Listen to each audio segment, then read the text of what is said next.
Bismillahirrahmanirrahim. Assalamualaikum warahmatullahi wabarakatuh. Alhamdulillahirabbil alamin wassalatu wassalamu ala asyrofil mursalin wa ala alihi wa sahbihi ajma'in. Qala rabbi shrah li sadri wa yassir li amri wahlul 'uqdatam min lisani yafqahu qawli. Saddid lisani wa hdi qalbi bihaqqi sayyidina Muhammadin sallallahu alaihi wasallam. وبعد فإن أصدق الحديث كتاب الله وخير الهدي هدي محمد صلى الله عليه وسلم وشر الأمور محدثاتها وكل محدثة بدعة. اللهم علمنا ما جهلنا ya Allah Tuhan kami, ajarkan kepada kami apa yang kami jahil. Wadzakirna ma nasina, ingatkan balik kepada kami apa yang telah kami lupa. Allahumma faqihna fid din, ya Allah Tuhan kami, fahamkan kami agama. Wa'allimna ta'wil, ajarkan kepada kami Al-Quran. Allahumma rzuqna ilman nafi'ah, ya Allah Tuhan kami, rezekikan kepada kami ilmu yang memberi manfaat. Wa amalan salihan mutaqabbala, dan amalan yang saleh dan amalan tersebut diterima. Wa rizqan halalan thayyibah, dan rezeki yang halal dan rezeki tersebut baik. Qala Allah Ta'ala fi muhkamit tanzilih, a'udzu billahi minasyaitonir rajim. Bismillahirrahmanirrahim. Alladzina yanquduna 'ahdallahi min ba'di mitsaqih wa yaqta'una ma amara Allah bihi an yusala wa yufsiduna fil ardh ulaika humul khasirun. Shadaqallahu adzim. Orang-orang fasik itu adalah mereka yang telah memutuskan janji Allah Subhanahu wa taala setelah dimeteraikannya janji tersebut, dan mereka memutuskan apa yang Allah Subhanahu wa taala suruh untuk dihubungkan, dan mereka melakukan kerusakan di bumi, dan mereka lah orang-orang yang melakukan kerusakan. Shadaqallahu adzim. Menurut firman Allah Subhanahu wa taala dalam Al-Quran surah Al-Baqarah ayat 27. Alhamdulillah, syukur pada Allah Subhanahu wa taala.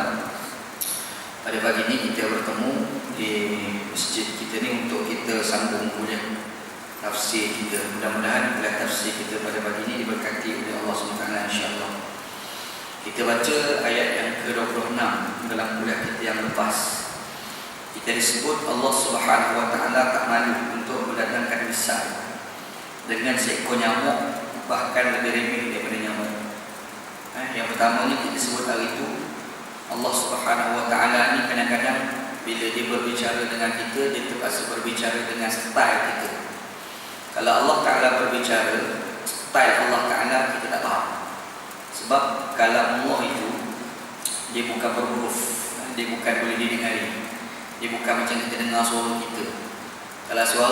Kalau Allah Ta'ala cakap macam kita, itu Tuhan. Itu bukan Tuhan, itu orang. Dan sifat Tuhan itu mukhalafatuhu ta'ala lil hawadith. Dia mesti menyalahi daripada benda-benda baru. Allah Ta'ala ni tak akan serupa dengan manusia. Laisa kamitslihi syai'un. Tidaklah serupa Allah Ta'ala dengan sesuatu pun. Jadi Allah Subhanahu wa taala bila dia bercakap, yang dikatakan kalam Allah itu, dia mesti tak serupa dengan kita. Nabi Musa AS dikenali sebagai kalimullah. Orang boleh bercakap dengan Allah Subhanahu wa taala, dan Allah Ta'ala sebut wa kallamallahu Musa taklima. Telah bercakap-cakaplah Nabi Musa AS dengan Allah dengan cakap. Kadang-kadang kita tanya macam mana Nabi Musa bercakap dengan Allah. Adalah cara dia bercakap, kita tak tahu. Kalau Nabi Musa AS dia naik dekat langit ke, ataupun dia bercakap sendiri dengan Allah, dan dia bagi tahu dekat kita style Allah Ta'ala cakap, kita pula tak faham. Sebab benda kita tak pernah dengar, kita tak tahu kan. Anak suka buat misal, kalau orang asli duduk dalam hutan tak pernah tengok TV, kita ambil orang asli seorang yang tak pernah tengok TV. Ramai-ramai orang asli tak pernah tengok TV tu, kita ambil seorang, bawa keluar dekat bandar, tunjuk TV kat seorang. Yang seorang tu bila tengok TV, dia tengok cermin, dalam tu ada orang duk joget, ada orang duk menyanyi. Dia tengok semua tu. Lepas tu bila dia balik ke kampung asli, dia cerita dekat sama-sama orang asli. Dia kata pergi ke bandar tengok TV. Yang asli dia tak pernah tengok TV. Jadi orang asli dia tanya TV tu, ada kata TV ni benda pentak, ada cermin. Lepas tu ada orang menyanyi joget kat dalam tu. Orang asli dia mesti tak faham apa benda tu cerita ni. Sebab dia orang tak pernah tengok TV. Jadi serupa juga kita ni tak pernah cakap dengan Allah. Macam mana tak tahu. Nabi Musa AS tu dia cakap lah dengan Allah. Kalau dia balik lah dekat kita, dia bilang, aku cakap Allah, macam mana dia cerita macam mana pun kita tak faham. Adalah style yang Allah Ta'ala tu cakap dengan Nabi Musa AS. Ya pastinya Allah Ta'ala cakap tu sebenarnya style Allah tu tak sama dengan kita. Tapi bila Allah Ta'ala turunkan Al-Quran, dia terpaksa guna style kita supaya kita dipaham. Jadi antara style kita, Allah Ta'ala datangkan misal. Kaedah cakap ni, kalau orang tak faham, kita kena datangkan contoh. Sembang, orang tu kudai tak faham, kita pun datangkan contoh. Dia dengar sekali, macam tu je. Buat misal kan. Dan kaedah buat misal ni bukan kita je, Allah Ta'ala mengguna. Antaranya Allah Ta'ala misalkan bila Allah Ta'ala cela orang-orang yang jahat. Dalam Quran itu sendiri banyak Allah Ta'ala cela orang-orang jahat dengan datangkan misal. Allah Ta'ala cela orang-orang alim yang tak beramal dengan apa ilmu yang dia belajar. Allah Ta'ala umpamakan kamasalil himari yahmilu asfara, seperti mana keledai bawa kitab. Keledai ni kita buka kitab banyak-banyak akan belakang dia boleh bawa. Tapi cuba kita tanyakan dengan kitab ada keledai, mampu kita beritahu.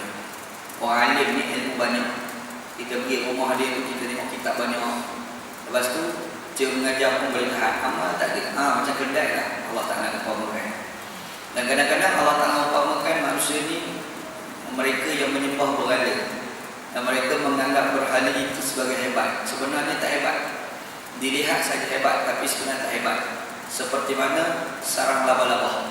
Allah Ta'ala pernah umpamakan seperti sarang laba-laba.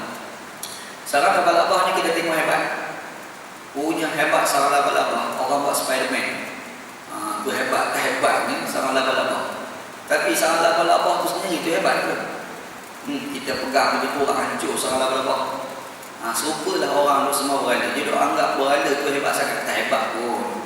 Allah Ta'ala umpamakan. Banyak apa lagi Allah Ta'ala umpamakan. Antaranya ayat kita baca ni Allah Ta'ala umpamakan seperti nyamuk. Kita tengok nyamuk ni remeh, tapi sebenarnya nyamuk ni tak remeh. Sebab nyamuk yang kita anggap remeh itu sendiri, dia berjaya menjatuhkan sebuah kerajaan besar. Kerajaan siapa? Namrud.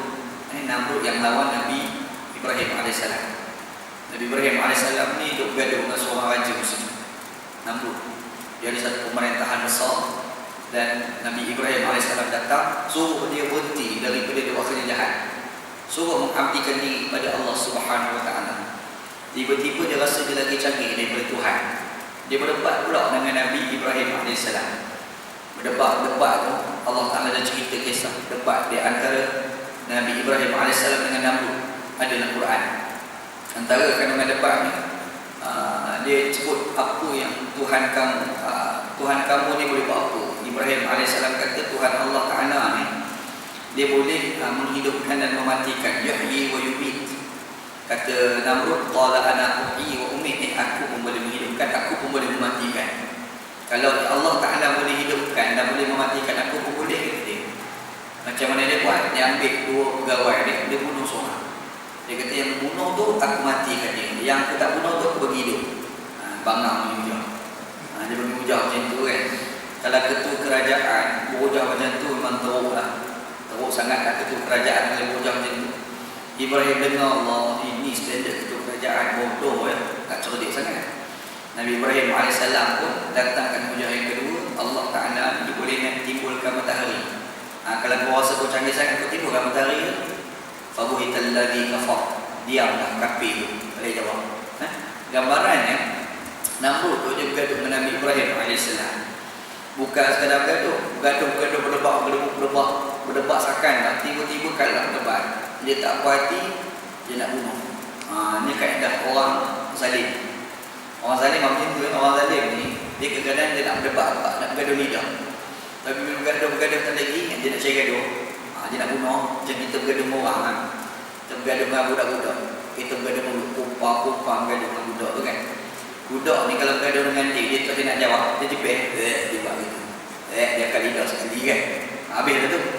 Yang tu budak-budak, dia tak ada kekuatan. Kalau kita bergaduh dengan orang perempuan, kumpa-kumpa bergaduh dengan orang perempuan, yang suami terhenti nak jawab, hujah perempuan, hujah bini, lepas bini. Itu style suami bila bergaduh dengan bini. Ada pula separuh lagi dia bergaduh-gaduh, dia diam. Dia kat suami tu, yang ni tindakan yang paling bijak. Ambil dia diam sebab kalau jawab, dia jawab. Kita jawab, dia jawab, tapi dia nak selesai. Ambil dia diam. Kalau kita cakap banyak, panjang cerita pula kan. Jadi dia pula separuh lagi duduk kat kedai mama. Lagi simple. Dengar macam nak bergaduh berat, lepas kedai mama, kena tarik lagi sedap. Ada kat ustaz dia tu kan. Tapi nak bagi tahu, kaedah orang bergaduh ni macam-macam cara. Mula-mula bergaduh lidah, perempuan dia tak lagi, tangan serupa kat dalam mulut. Dia bergaduh dengan Nabi Ibrahim AS, melebak Nabi Ibrahim, tak boleh nak pergi dah. Kalau tak boleh nak pergi tu, dia mula nak cari pasal. Macam mana dia nak bunuh Nabi Ibrahim AS? Dia arahkan askar-askar dia, tentera-tentera dia, FRU dia tu, kepala-kepala merah tu kan, tangkap semua tu, panggil ramai-ramai tu, tangkap Nabi Ibrahim AS. Lepas tu dia nyalakan api, dia ambil kayu banyak, dia nyalakan api, api yang besar. Lepas tu dia ambil Nabi Ibrahim, dia campak dalam api. Nabi dia campak Nabi Ibrahim dalam api. Allah Ta'ala pun bagi arahan pada api, ya narukuni bardan wa salaman ala Ibrahim. Wahai api, jadilah sejuk dan sejahtera terhadap Ibrahim AS. Ibrahim AS jatuh dalam api tu, api tu tak sentuh. Bukan sekadar kulit Nabi Ibrahim, baju Nabi Ibrahim pun api tak sentuh. Ibrahim AS pun keluar relax. Cool. Tak ada masalah apa keluar kan. Nak cerita je macam mana Ibrahim AS bergaduh dengan seorang raja yang hebat, ada pemerintahan yang besar, namanya Namrud. Nampak gaya Ibrahim AS tak boleh nak jatuhkan kerajaan tu. Rupa-rupanya kerajaan tu jatuh dengan sebab nyamuk je. Pergi masuk seekor dalam lubang telinga. Lepas tu duk cakap dekat wah bunyi dalam kepala otak. Dia kata sudah kepala keluar nak cakap ganggu, dia pun ketuk kepala. Nyamuk tu berhenti sekejap, dia pun okey, tahan, cakap lagi, bunyi pula, ketuk lagi. Last sekali terpaksa sediakan satu terompah kayu, letak dekat tepi, ketuk kepala, ketuk. Last sekali mati, ketuk kepala sendiri. Satu kerajaan yang besar itu jatuh dengan nyamuk. Sebab tu kita tengok nyamuk macam remeh, tapi sebenarnya tak remeh. Nyamuk ni, kita ni tidur kat rumah.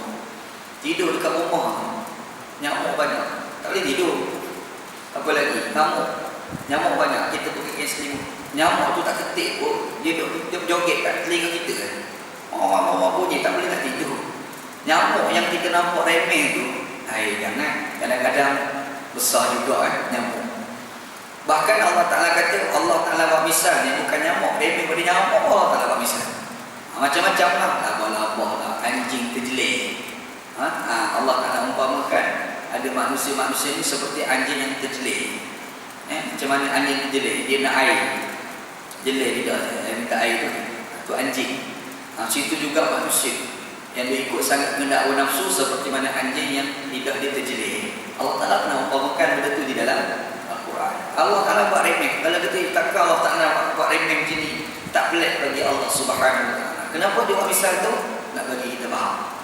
Cuma bila Allah Ta'ala buat misal tu, manusia yang dengar misal Allah Ta'ala ni dua kelompok. Yang pertama dia kata Allah Subhanahu Wa Ta'ala, fa'ammal ladzina amanu wa ya'lamuna annahu al-haqqu min rabbihim.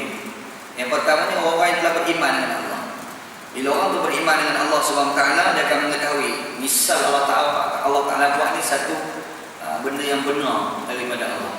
Dia kena akui Kita kadang-kadang baca Quran, Allah Ta'ala buat misal lah macam-macam. Kita kaji balik misal-misal Allah Ta'ala ada benar ni.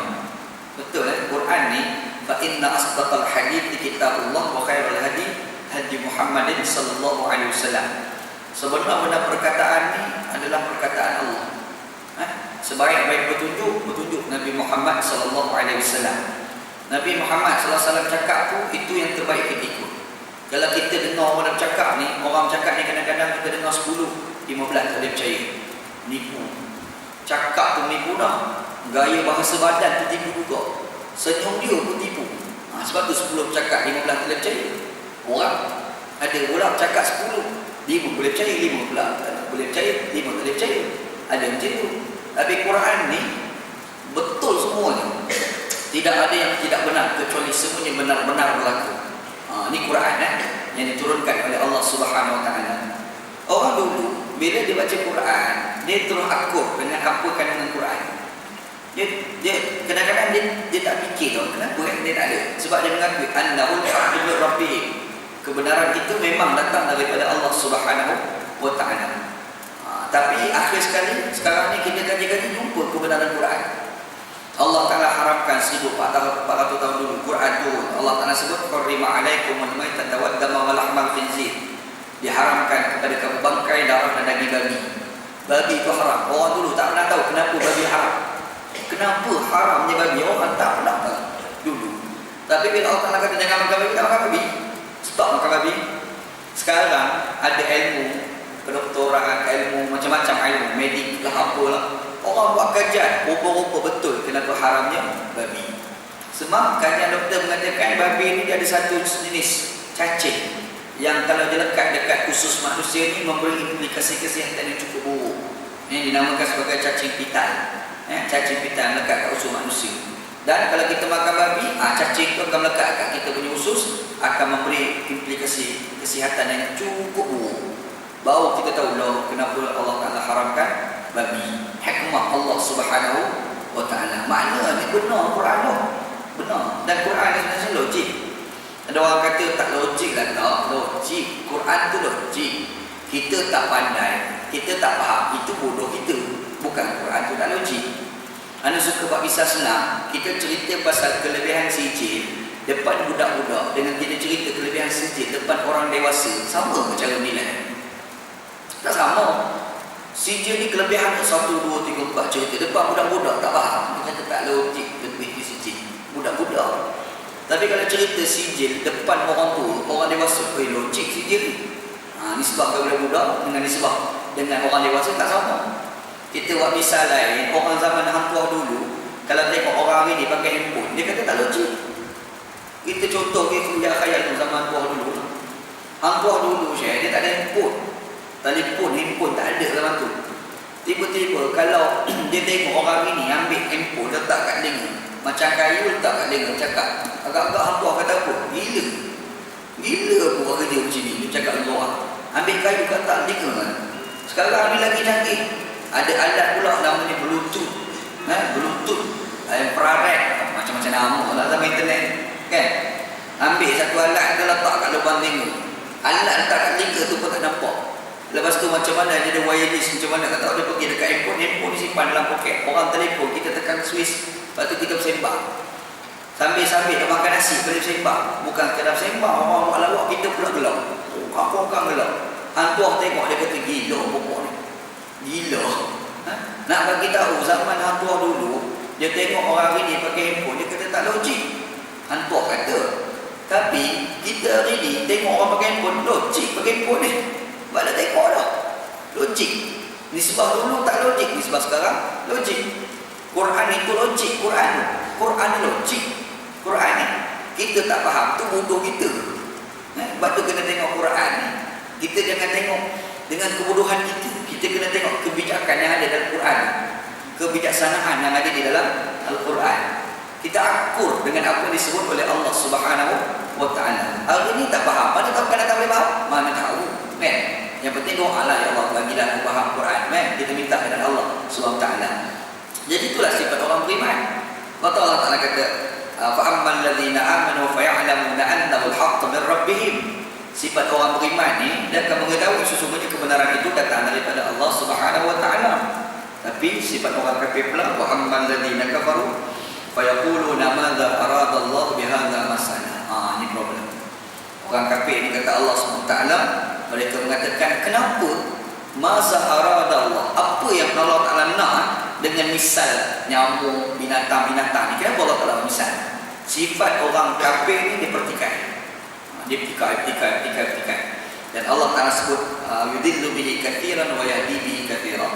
Di Al-Quran Allah Ta'ala tangkan misal itu, maka adalah manusia yang sesat dan ada manusia yang mendapat hidayah.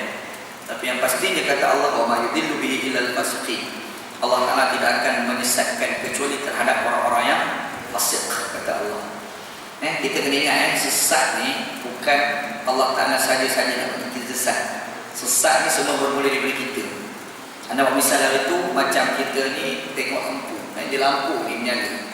Kalau kita tengok gelap, bukan kerana lampu tak menyala. Gelap ni sebab ada yang menghalang antara cahaya dengan tempat kita. Ni contoh anda ambil mushaf ni, Quran ni. Kat bawah ni gelap ni. Gelap ni bukan lampu tertutup, lampu tu menyala situ ya. Yang gelap ni sebab ada menghalang antara lampu dengan handphone kat bawah ni kan.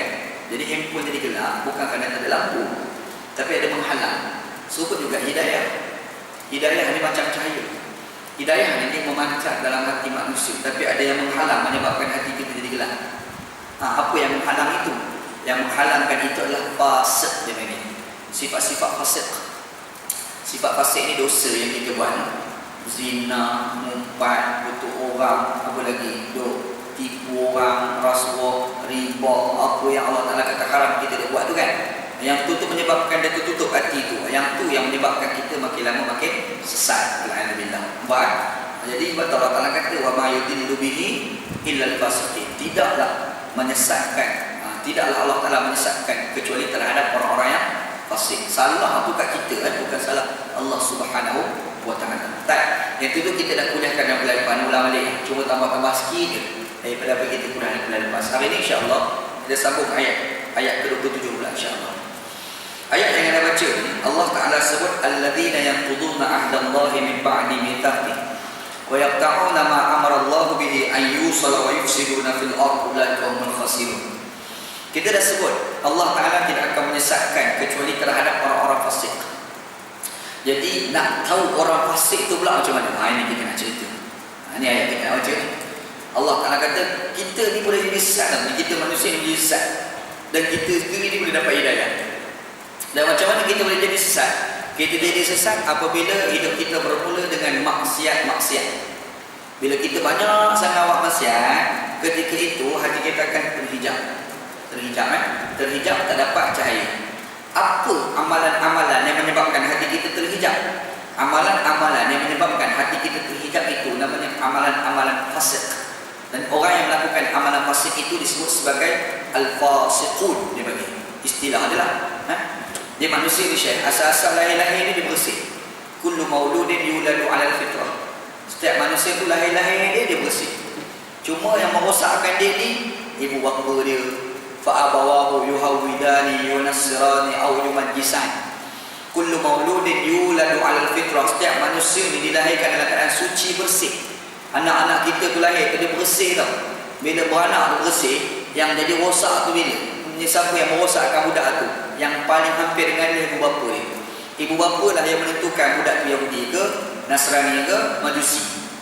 Bukan maksudnya budak tu jadi Yahudi, bukan maksudnya budak jadi Nasrani, bukan maksud budak tu jadi Majusi. Kadang-kadang perangai mak bapak seperti Yahudi, perangai mak bapak seperti Nasrani, perangai mak bapak seperti Majusi itulah melekat pada anak-anak, anak tiru. Yang tu menyebabkan anak jadi kotor. Asal-asal budak ni bersih. Sebab itu bila budak dilahirkan, dia mati, budak itu dikategorikan sebagai syurga. Kita kena ingat, kita ni syariat Nabi Muhammad SAW ni tak macam orang Yahudi, dia tak macam orang Nasrani faham. Orang Nasrani ni ada satu istilah, dosa warisan. Dosa warisan. Dia pergi cerita balik kesilapan Adam AS dulu pergi makan buah khuldi lah. Duduk dalam syurga tu Allah Ta'ala kata wala taqrabu hadhihi syajarah. Ni ada satu pokok ni kamu jangan dekat. Adam AS bukan sekadar pergi dekat, dia pergi rembat pula pohon. Dia pergi makan pula. Yang asal pergi dekat pun tak boleh. Dia bukan pergi dekat, dia ambil pergi makan pula. Kalau ambil tu pun dah salah tak? Makan dah pula salah dia. Allah Ta'ala marah perambat keluar daripada syurga. Qulna bitu minha jami'an fa imma ya'tiyannakum minni hudan faman tabi'a hudaya fala khaufun 'alaihim wala hum yahzanun. Kami berkata kata Allah Ta'ala, ihbitu minha jami'an. Berapa keluar daripada syurga? Allah Ta'ala cerita berapa keluar daripada syurga. Disebabkan Adam AS ni dia perambat keluar daripada syurga, kesalahan dia pergi makan buah khuldi. Orang Kristian duduk cerita itu dosa yang dilakukan oleh Adam, hampir melekat dekat cucu-cucu lain. Orang Kristian, istilah dia panggil dosa warisan. Itu orang Kristian. Kita orang Islam tak macam tu. Orang Islam faham, orang-orang ni lahir-lahir bersih. Kullu mauludin yuladu 'alal fitrah. Setiap manusia tu lahir-lahir dia bersih. Jadi kalau budak tu mati, syurga budak tu. Budak tu syurga, tak ada apa pun. Dia akan jadi macam satu geng pula, dia panggil Mu'tazilah. Jadi satu geng pula zaman dulu lah. Sekarang pun ada sikit-sikit Dia Mu'tazilah ni kata, tak boleh ni. Sebab contoh kalau bapak dia kafir, contoh lah. mak bapak dia kafir, anak tu hati kecil, anak tu juga ke neraka. Kalau tanya kita lah, yang ahli sunnah wal jamaah ni, kita kata syurga. Kita nak dosa apa? Bapak dia kafir, bapak lah, anak tak terlibat pun. Dia bukan tahu apa budak-budak lagi kan. Jadi budak tu kategori syurga. Kita kata ahli sunnah wal jamaah, kata bapak Mu'tazilah, tak. Dia terikat dengan bapak dia juga. Dan tu macam mana masuk neraka, dia tahu amal lagi. Amal tak ada, fikir semua tak ada. Tapi bapak dia kafir, takkan nak masuk syurga. Jadi dia sebenarnya tak masuk syurga, tak masuk neraka. Lepas tu dia kat mana? Tengah-tengah. Dia boleh reka pula satu tempat tengah-tengah. Dia panggil manzilatun bainal manzilatain, satu tempat di antara dua tempat. Istilah orang sekarang panggil atas pagar. Itu istilah orang politik itu istilah orang politik. Sebenarnya istilah itu dah berlaku pada zaman dulu. Itu istilah orang debate dalam bab teologi, debat tentang agama, debat tentang status budak ni. Iaitu Mu'tazilah tolak tepi. Yang kita nak cerita ni, kita ahlu sunnah wal jamaah. Bila kita ahlu sunnah wal jamaah ikut Nabi, ikut para sahabat ni, cara kita faham, budak-budak lahir-lahir bersih. Kita ni dulu pun bersih lah, kita ni.